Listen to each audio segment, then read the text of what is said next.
예, 앞서는 저희가 이준석 대표를 비롯한 국민의힘의 내홍, 걷잡을 수 없다는 얘기를 하나하나 만나봤는데 이재명 후보 얘기도 핵심 내용을 짚어봐야죠.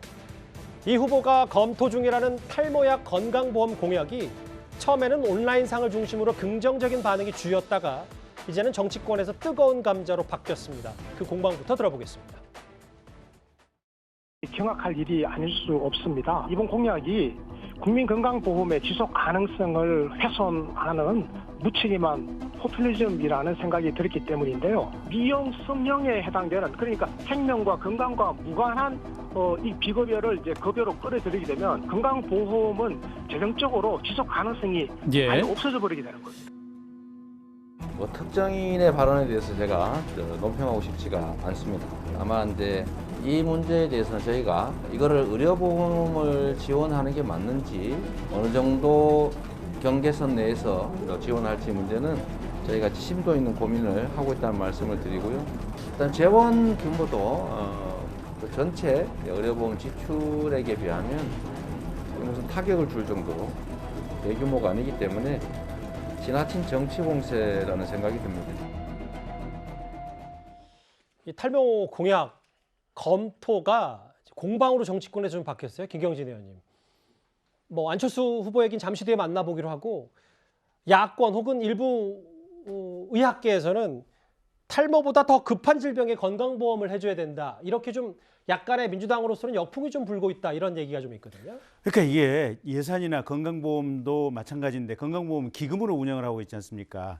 이게 일종의 지속 가능성이 있어야 되는데 지금 문재인 케어를 하면서 지난 5년, 4년 동안 원래 박근혜 대통령 임기 말에 있었던 건강보험 적립금이 약 10조 가까이 있었습니다. 근데 지금 남아있는 돈이 한 2조 정도밖에 안 남아 있습니다. 예. 그러니까 문재인 정부 4년 동안에 8조 정도의 건강보험 적립금을 다 까인 상태고 뿐만 아니라 앞으로 지금 문재인 정부 들어와서 소진이 됐다. 예, 소진이 됐고 앞으로도 이 지금 소진이 되는 속도가 너무 빠르기 때문에 이제는 건강보험료 올려야 되고 재정에서도 계속해서 투입을 해야 되는데 오늘 저 탈모와 관련된 지금 이재명 후보 관련된 분석을 봤더니 지금 이릉 파악된 탈모 치료가 필요한 인구가 약 20만 명 정도 되는데 머리를 한 2,000개 정도 심으려고 하면 대략 한 500만 원 정도의 비용이 든답니다.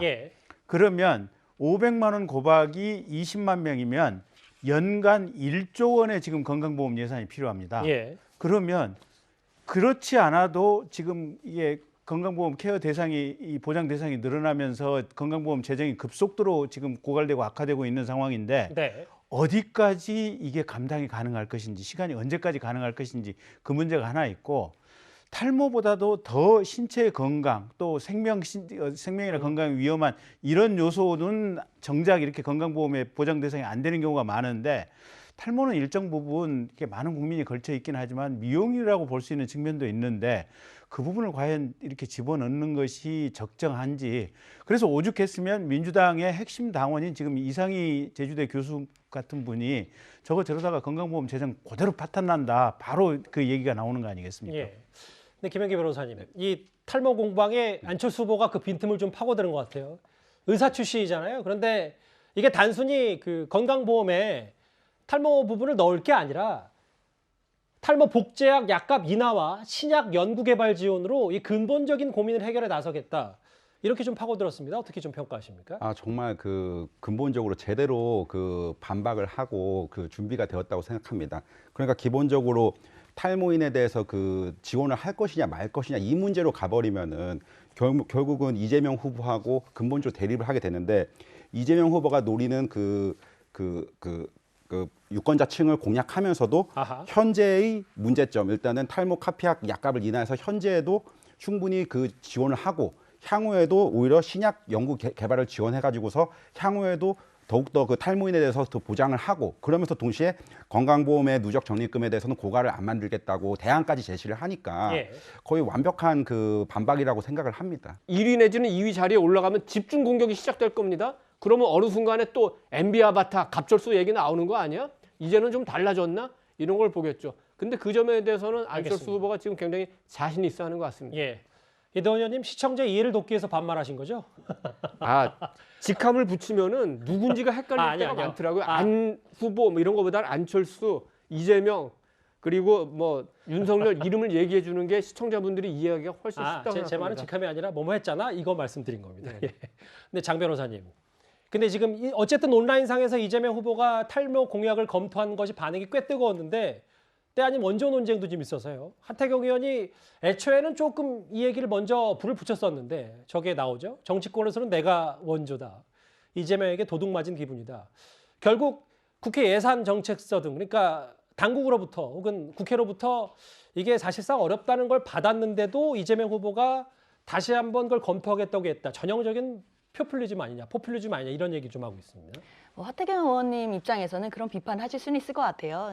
하태경 의원님에 따르면 2020년 10월에 본인이 어떤 한 채널에서 먼저 이 공약을 얘기를 했다라는 것이었는데 사실 그러면 그 후에 그냥 국회 예산처에 이게 가능한지 확인해보고 안 된다는 답이 왔을 때 예.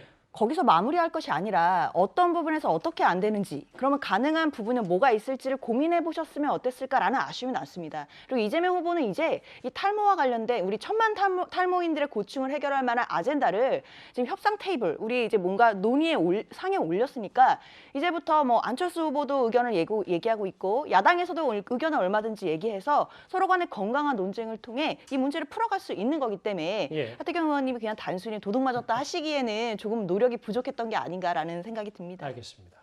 글쎄 탈모 공약 검토가 이렇게까지 불붙을지는 공약을 검토한다는 민주당도 뭐 쉽게 생각하고 예상하지 못했을 수도 있습니다.